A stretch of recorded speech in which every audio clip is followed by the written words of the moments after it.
하나님께서 오늘 우리에게 주실 말씀은 마가복음 5장 22절에서 34절까지 말씀입니다. 회당장 중에 하나인 야이로라 하는 이가 와서 예수를 보고 발 아래 엎드려 간곡히 구하여 이르되 내 어린 딸이 죽게 되었사오니 오셔서 그 위에 손을 얹으사 그로 구원을 받아 살게 하소서 하거늘 이에 그와 함께 가실새 큰 무리가 따라가며 에워싸 밀더라. 12해를 혈루증으로 알아온 한 여자가 있어 많은 의사에게 많은 괴로움을 받았고 가진 것도 다 허비하였으되 아무 효험이 없고 도리어 더 중하여졌던 차에 예수의 소문을 듣고 무리 가운데 끼어 뒤로 와서 그의 옷에 손을 대니 이는 내가 그의 옷에만 손을 대어도 구원을 받으리라 생각함일러라. 이에 그의 혈루 근원이 곧 마름에 병이 나온 줄을 몸에 깨달으니라. 예수께서 그 능력이 자기에게서 나간 줄을 곧 스스로 아시고 무리 가운데서 돌이켜 말씀하시되 누가 내 옷에 손을 대었느냐 하시니 제자들이 여짜오되 우리가 에워싸 미는 것을 보시며 누가 내게 손을 대었느냐 물으시나이까 하되 예수께서 이 일 행한 여자를 보려고 둘러보시니 여자가 자기에게 이루어지는 일을 알고 두려워하여 떨며 와서 그 앞에 엎드려 모든 사실을 여쭈니 예수께서 이르시되 딸아 내 믿음이 너를 구원하였으니 평안히 가라. 내 병에서 놓여 건강할지어다. 아멘.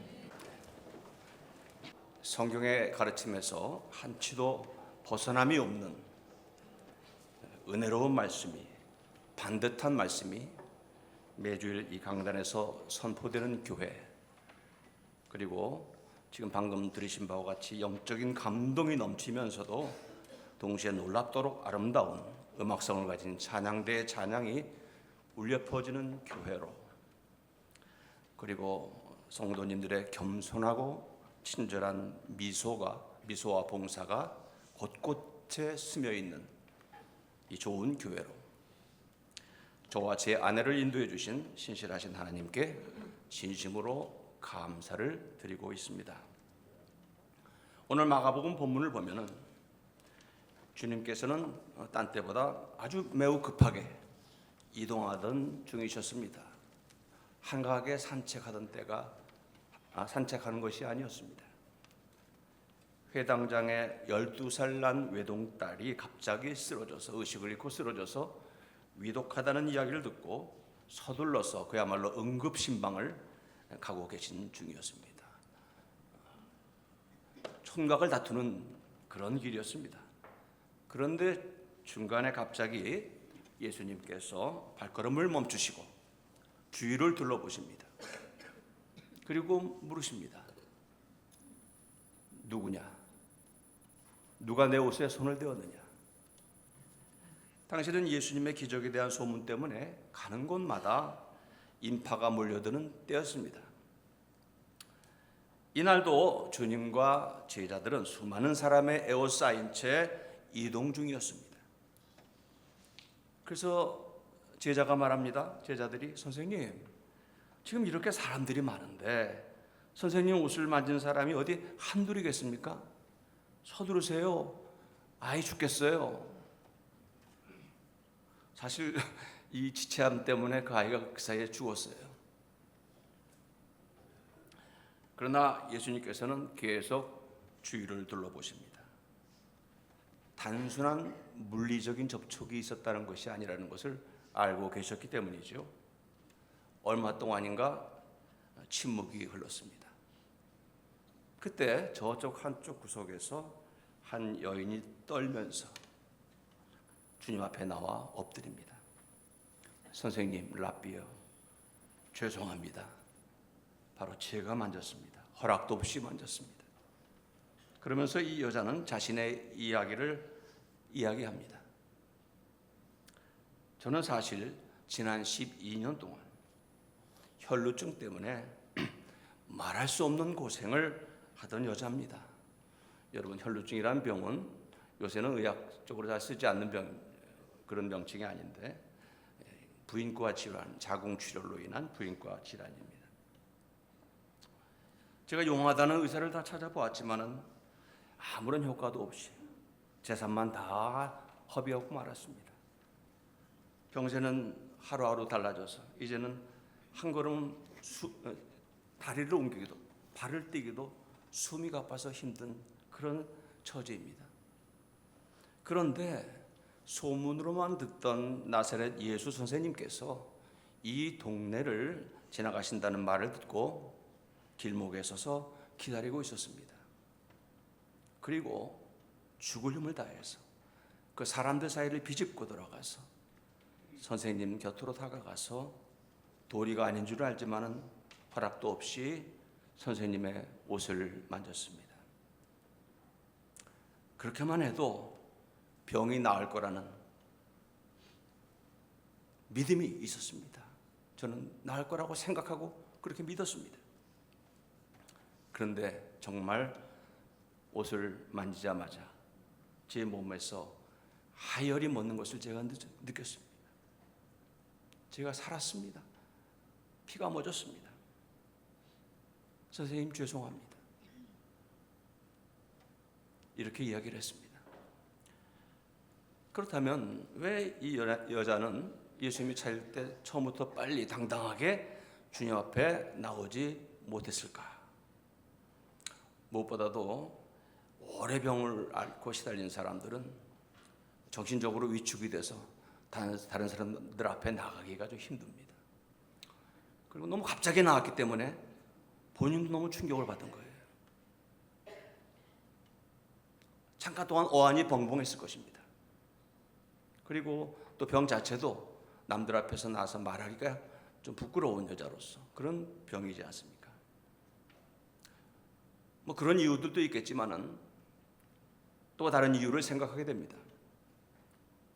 고대 사회의 윤리적인 기준에서 볼 때 여자가 외간 남자와 어떤 옷을 만지건 뭘 만지건 이렇게 접촉을 한다는 것 자체가 타부시되던 시대였고, 특별히 율법에 의하면, 레위기에 의하면 여자가 하혈하는 상태는 생리적이건 또는 병적이건 간에 종교적으로 부정한 상태이기 때문에 그런 상태로 사람들이 있는 곳에 함부로 출입하는 것을 용납되지가 않았습니다. 그걸 잘 알고 있었기 때문에 주저주저 나오지 못한 것입니다. 예수님께는 말할 수 없이 고맙고 또 죄송했지만 그런 여러 가지 두려움 때문에 머뭇거리고 있었지만 주님께서 그 바쁜 시간에 자리를 뜨지 않고 계속해서 당사자를 찾으시니 더 이상 숨길 수가 없어서 앞으로 나온 것입니다. 그렇다면 여러분, 예수님께서 그 급한 발걸음을 그렇게 멈추시고 굳이 공개적으로 이 여인을 앞으로 나와 찾아내서 대화를 하신 이유가 무엇일까요? 이 가련한 여자의 입장을 좀 고려해서 다 아시는데 그냥 지나치시면 안 되겠습니까? 우리는 34절 말씀에서 그 이유를 발견할 수가 있습니다. 성경을 펴신 분들은 마가복음 5장 34절 말씀을 함께 합독하겠습니다. 시작. 예수께서 가라사대 딸아, 네 믿음이 너를 구원하였으니 평안히 가라. 네 병에서 놓여 건강할지어다. 그렇습니다. 주님께서는 이 여인을 직접 얼굴과 얼굴을 직접 대면한 상태에서 이 말씀을 들려주시고 싶었던 것입니다.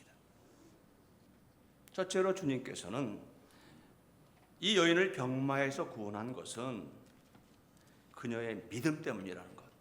뭐 예수님의 옷에 무슨 마술적인 능력이 있어서 그게 된 것이 아니고 하나님께서 보내주신 구세주 메시아에 대한 단순한 믿음, 전폭적인 신뢰심, 그것이 이 여자를 이 병에서 구원했다는 사실을 당사자인 이 여자에게, 그리고 그 구경하는 그 군중들에게, 그리고 훗날 이 자리에서 이 말씀을 읽는 우리들에게 분명하게 알려주시고 싶어서 그렇게 그 시간을 내셨던 것입니다.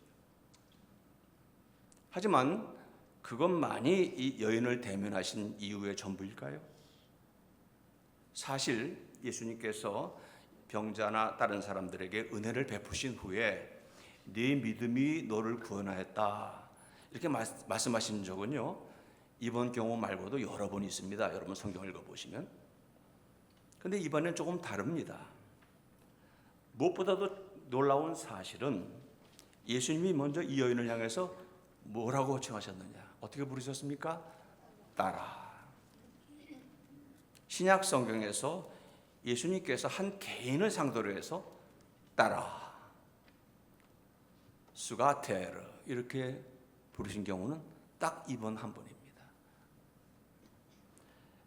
이 말을 듣는 순간에 이 여자는 자신의 귀를 의심했을 것입니다. 내가 하나님의 딸? 내가 딸이야? 사실 그녀의 자존감은 지난 12년 동안의 세월 동안에 무너질 대로 무너졌어요.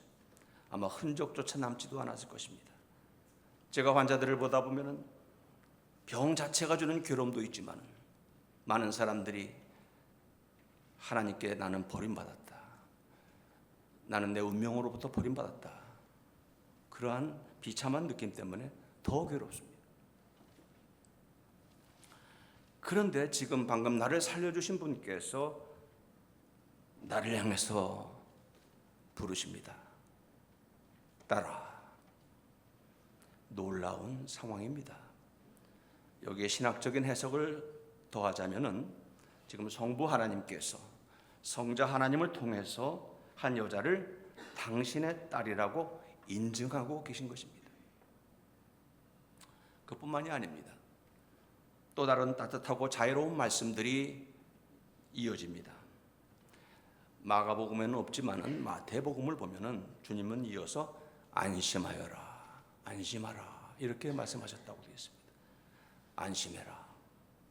자, 이 말 속에는 많은 사연이 들어있지요. 그동안 얼마나 무서웠냐, 얼마나 무섭고 힘들었느냐, 정말 애썼구나, 애썼구나. 그러나 이제는 그 어떤 존재도 너를 괴롭히지 못할 것이니 마음 놓아라. 이런 뜻들이 담겨있는 말씀입니다. 그러면서 마지막으로 주님께서는 평안히 가거라. 이제는 병에서 벗어나서 내내 건강하게 살지어다 라고 축복하셨습니다.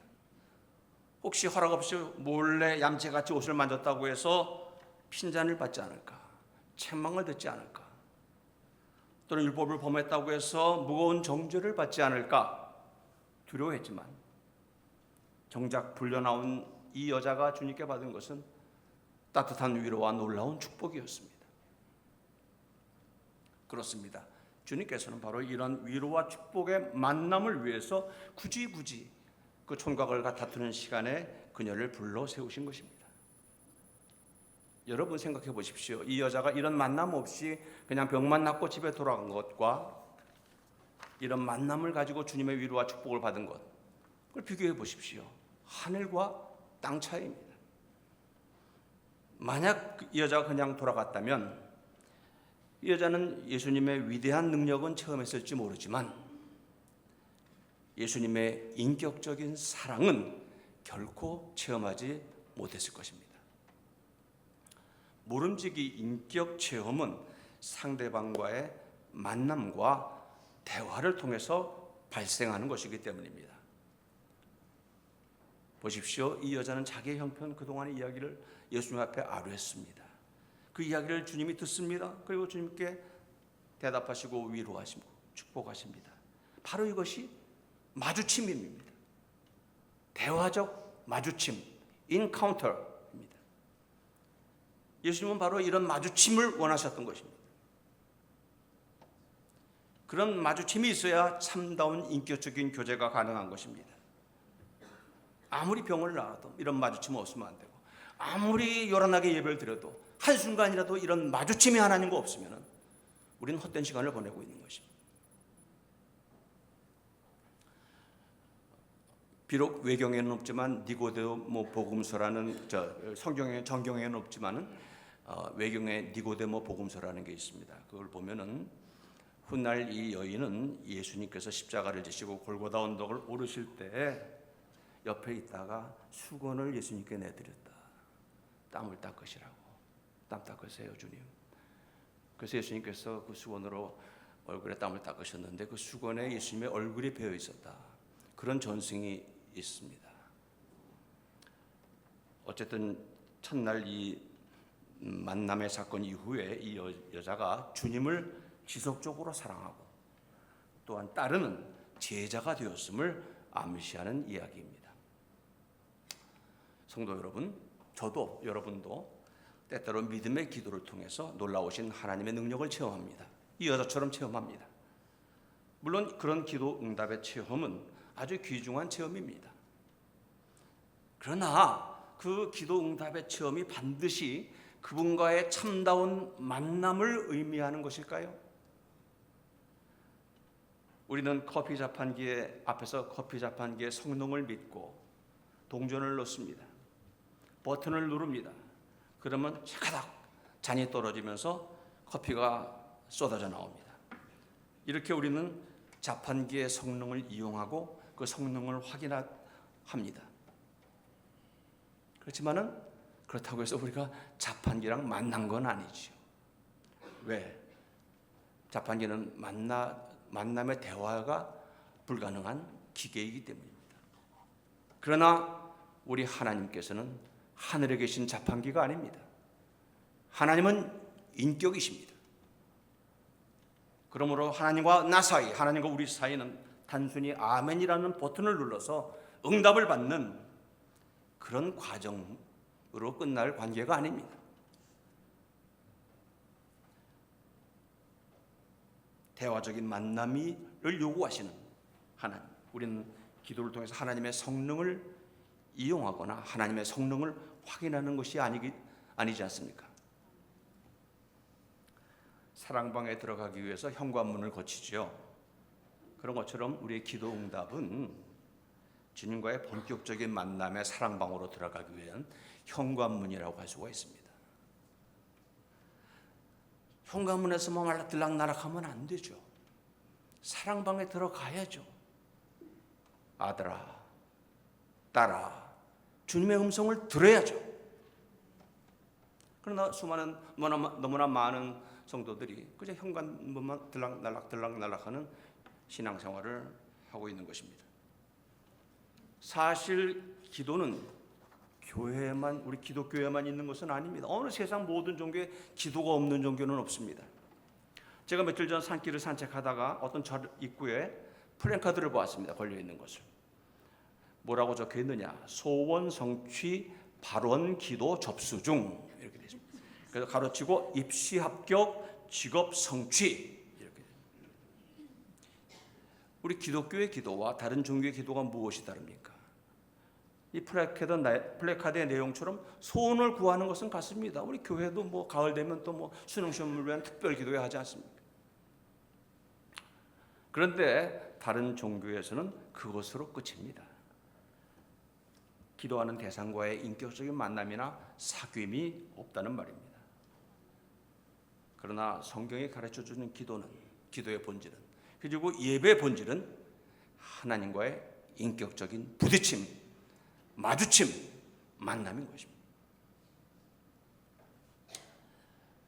그런데 이런 만남이 이루어지기 위해서는 두 가지 중요한 조건이 있다. 그 조건에 관해서 좀 팁을 말씀드리겠습니다. 첫 번째는 만남이라는 것은요, 나하고 당신하고 그 사이에서 이루어지는 사건이지요. 문법적으로 말하면 나는 1인칭이고요, 당신은 2인칭입니다. 만남은 1인칭과 2인칭 사이에서만 이루어지는 사건입니다. 결코 나하고 그 사람, 나하고 그것과는 사이에서는 이루어지지 않습니다. 여기 컵이 있습니다. 이 컵은 잘 아시다시피 3인칭이죠. 저는 이 컵을 바라봅니다. 아, 하얀색이네. 관찰합니다. 제가 물을 마십니다. 저는 이 컵이라는 3인칭을 관찰하고 이용했습니다. 3인칭은 관찰하고 이용하는 대상이지, 저는 이 컵과 만나지 않았습니다.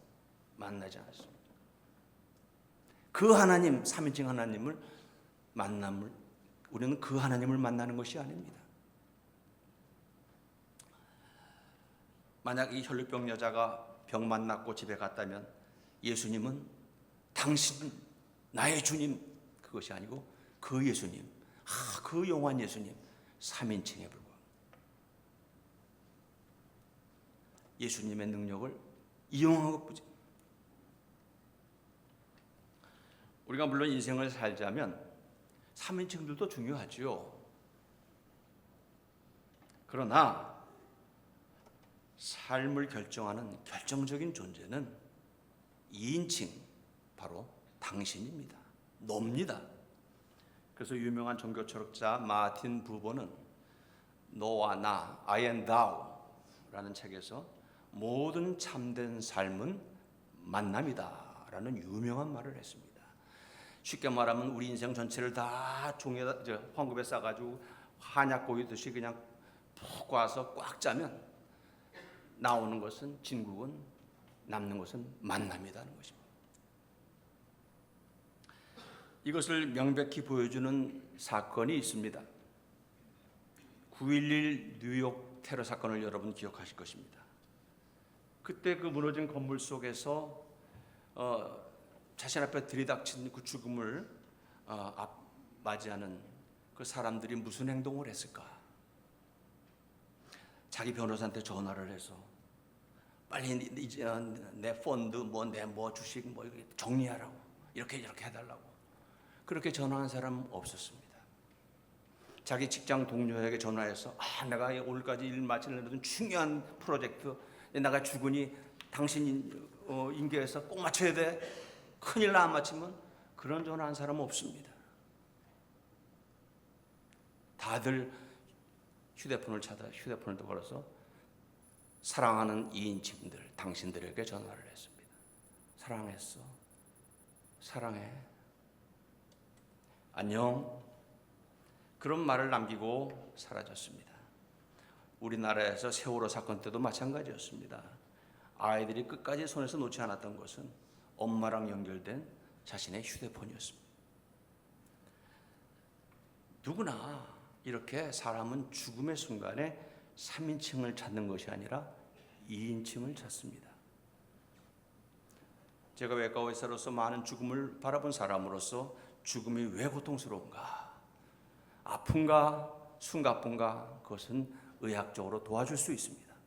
그러나 그 어떤 방법으로 도와줄 수 없는 고통은 무엇이냐? 2인칭과 이별하는 고통입니다. 대책 없이, 기약도 없이 어느 날 갑자기 2인칭과 연락이 두절되는 것입니다. 이것이 죽음이 주는 고통의 본질인 것입니다. 그렇습니다. 이건 뭘 말하느냐? 우리의 삶의 본질은 무엇을 얼마나 가졌느냐? 무엇을 성취했느냐? 그것이 아니라 내가 누구를 만나서 어떻게 사랑하며 살았느냐 하는 것입니다. 우리 인생의 첫 번째 2인칭은 잘 아시다시피 엄마입니다. 그리고 아빠입니다. 그래서 발음하기도 제일 쉽고 어느 나라에 가도 다 비슷해요. 말이 엄마, 아빠.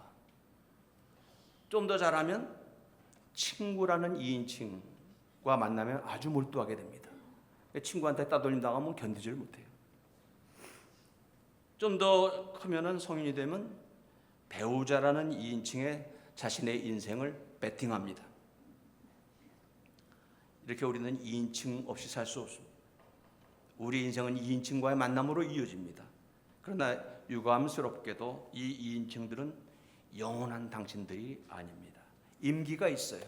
언젠가는 헤어집니다. 엄마 아빠와도 친구와도 사랑하는 사람들과도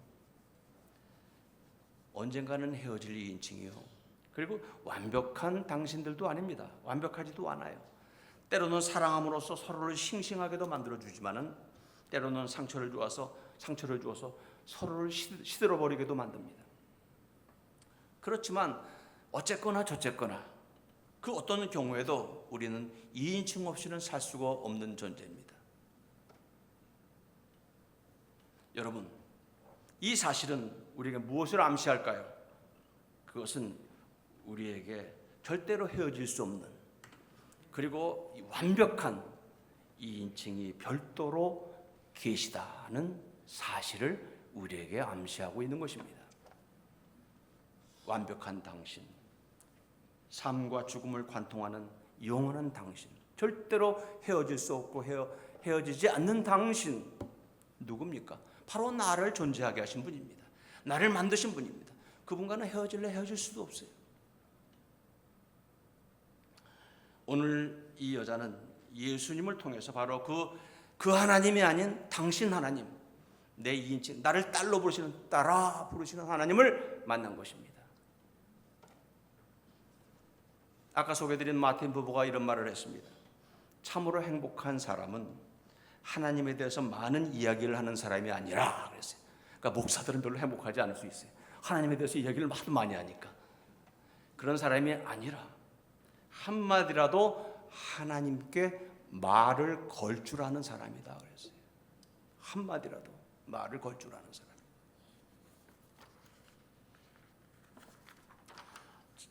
저와 여러분은 어떻습니까? 얼마나 자주 하나님께 말을 걸고 계십니까? 그저 하나님께 대해서 듣기만 하지 않습니까? 읽기만 하지는 않습니까? 기도하는 시간에도 하나님에 대해서 생각만 하고 있지는 않습니까? 대해서, 하나님에 대해서. 그게 본질이에요. 하나님과 이야기를 해야 돼요. 기억하시기 바랍니다. 이 예배도, 성경 공부도, 제자 훈련도, 선교와 봉사도 다 이 만남을 전제로 하는 것이고, 만남을 위해서 있는 것이고, 만남 안에서 이루어지는 것입니다. 그래서 첫 번째 만남이 이루어질 조건은, 첫 번째는 하나님을 2인칭으로 모셔야 된다는 것입니다. 자꾸 하나님에 대해서 여기서 벗어나야 된다는 것입니다. 두 번째 만남 성취의 조건은 현재성입니다. 만남은 현재 이루어지는 사건이에요. 지금의 나하고 대화하는 당신은 지금의 당신입니다. 나하고 제가 말을 거는 하나님은, 그 저에게 말씀하시는 하나님은 지금 여기에 계신 하나님이에요. 2000년 전의 예수님이 아니에요. 우리는 2000년 전의 예수님도 잘 믿고 장차 오실 예수님도 사도신경을 통해서 잘 믿는 것 같지만은, 지금 여기에 우리와 함께 영으로 계신 주님은 잘 못 믿는 경우가 많아요. 지금 나와 대화하시는, 나와 마주치는 분은 지금의 주님이에요. 2019년 8월 25일 오전 11시 45분입니다. 지금 이 순간을 지배하시는 하나님과 바로 같은 이 시간을 살고 있는 내가 지금, 우리가 지금 여기서 만나는 것입니다. 자, 여러분, 지금 이 자리에 삼위일체 하나님께서 지금 여기에 계신 것을 믿으십니까? 예, 그렇습니다. 우리는 믿음으로 그것을 압니다. 완성된 천국에서는 믿지 않아도 알지만 지금은 믿음으로 압니다. 여러분, 주보를 보십시오. 주보 맨 순서지 맨 위에 첫 번째 우리 예배 순서가 무엇입니까? 확인해 보십시오. 임내라고 되어 있습니다. 임내 옆에 무엇이라고 써 있습니까? 고개 들어. 처음 우리 교회 나온 사람들이 이게 무슨 말인가 할지도 모르고, 고개 들어? 고개를 왜 들어? 그러나 우리는 다 알지요. 우리는 다 첫 번째 꽝 주악이 나면 자리에서 일어납니다. 뭐하러 고개 듭니까? 고개 들어 주를 맞이해 엎드려 경배하며 찬양. 우리는 이미 주님을 맞이했습니다. 주님은 여기 계십니다. 이걸 놓치면 예배를 1시간을 드려도 2시간을 드려도 이게 헛된 예배가 되기 쉽습니다. 그런 의미에서 한번 저를 따라 조용히, 겉으로 하는 건 너무 시끄러우니까 조용히 마음속으로 한번 따라해 보시겠습니까? 주님, 지금 여기 계신 줄 믿습니다. 주님, 사랑합니다. 절 받으세요. 주님, 찬양 받으세요. 여러분, 찬양대가 찬양을 할 때, 와, 잘한다. 야, 지난주보다 더 낫네. 소프라노, 최고다. 그렇게 평가하는 거 아닙니다. 감상하라고 있는 거 아닙니다. 찬양대 찬양, 찬양은 곡조가 달려진 기도입니다. 우리는 감상하라고 있는 게 아니라 찬양대 찬양에 내 영혼을 얹으라고 있는 것입니다. 같이, 그래서 그게 그 대화가 곡조가 달린 그 대화에 참여하라고 있는 것입니다. 앞으로 찬양대의 찬양을 대하는 태도가 여러분 좀 더 개선되시기를 바랍니다. 혹시 한번. 설교도 마찬가지. 우리는 하나님에 대해서 공부하는 시간이 아닙니다. 이 시간은 하나님에 대해서 생각하는 시간이 아닙니다. 듣는 시간이에요. 하나님의 말씀을 듣는 쉐마 듣는 시간입니다. 하나님께서 말씀의 종을 부려서 지금 말씀하시고 있는 그 말씀을 우리는 온 몸으로 온 영혼으로 들어야 하는 것입니다. 이게 현재성이에요. 우리가 누구랑 얘기할 때 딴 데 신경 쓰고 대화에 집중하지 못하면 그 사귐과 그 교제는 사랑은 깨집니다. 부인들이 제일 싫어하는 게 남편이 딴청하는 거예요. 텔레비 보면서. 대화에 집중. 2인칭 바로 당신 앞에. 하나님께서는 개인들과도 만나주시지만 하나님께서 가장 강렬하게 만나주실 때는 우리라는 공동체랑 만날 때입니다. 이때 하나님께서 이 예배를, 만남의 예배를 통해서 만남의 에너지를 충전시켜 주십니다. 그래서 우리는 그 에너지로 우리 각자의 삶 속에 가서 하나님과 계속 만나며 하나님과 동행하게 되는 것입니다. 우리가 예배를 거르지 말아야 되는 이유가 여기 있는 것입니다. 주일 예배 없이 월요일을 맞는다는 것은 마치 휴대폰 충전하지 않은 충전되지 않은 휴대폰을 가지고 나가는 것과 마찬가지로 아슬아슬한 것입니다. 하나님은 공동체로 만나실 때 가장 강렬하게 만나주십니다. 내가 너희들 가운데 있으리라, 내가 너희와 함께하리라 늘 그러셨어요.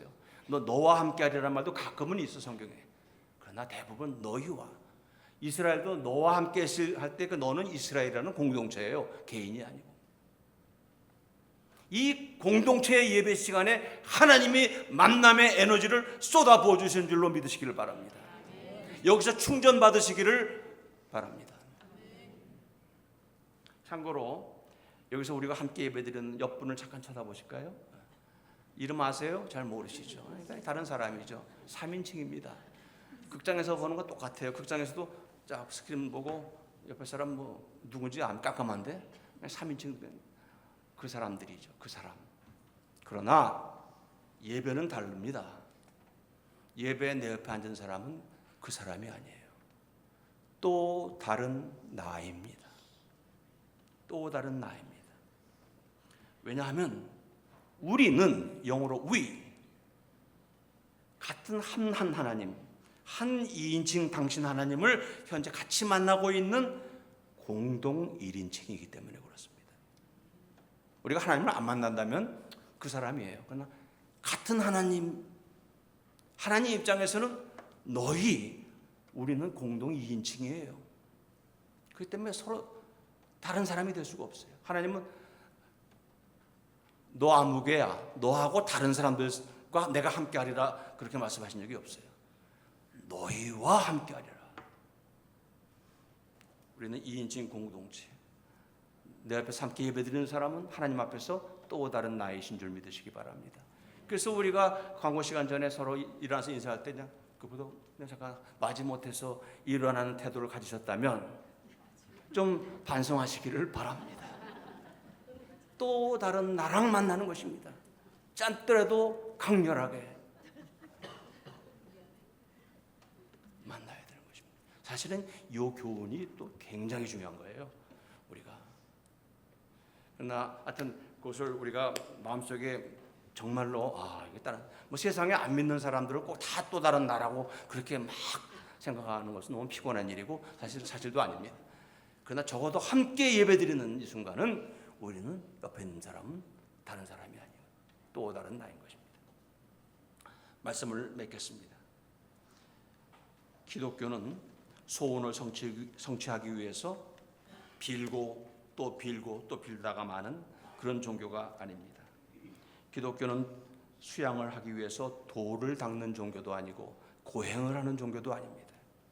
기독교는 홀로 참선한다고 자기를 비우겠다고 참선하는 종교도 아닙니다.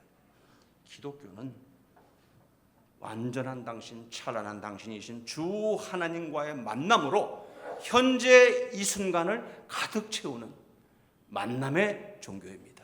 기도하시겠습니다.